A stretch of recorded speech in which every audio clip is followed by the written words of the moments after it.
خدا تو رو دوست داره. من میشه اینو فهمی؟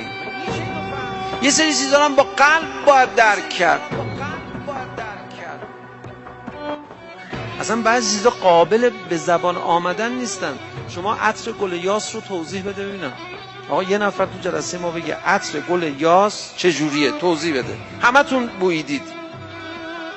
یه قلبی هم نیست، حسی، مال حس شامه است. توضیح بده. این نمیشه توضیح داد. کلمه برای این خلق نشده در ادبیات بشر.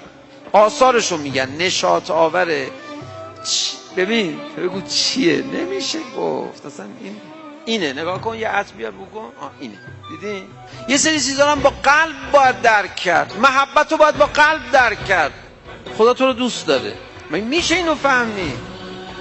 خب چه توضیحی؟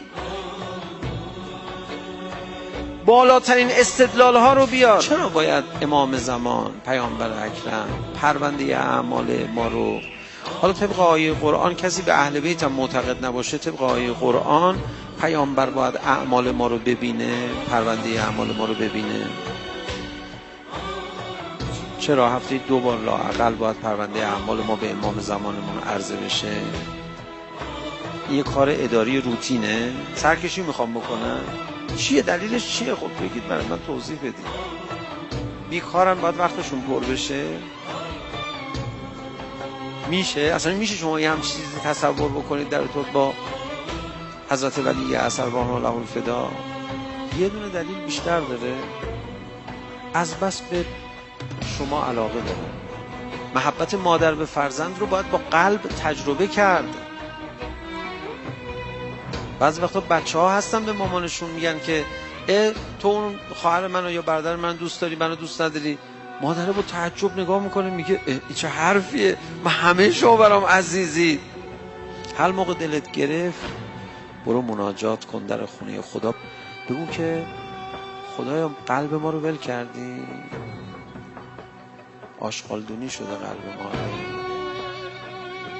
چند بار وقتی که قساوت قلب داری وایسادی با خدا 10 دقیقه این حرفا رو زدی قلبتو باز نکرد؟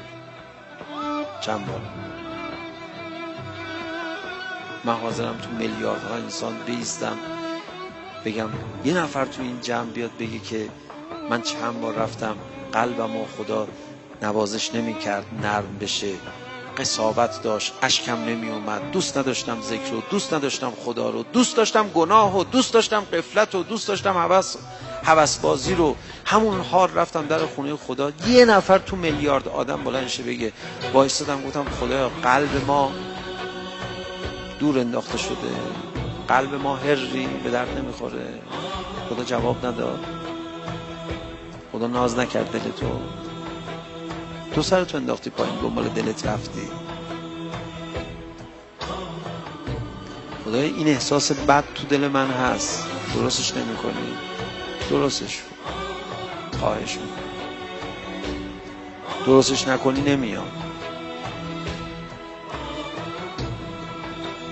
درستش نکنی نمیام.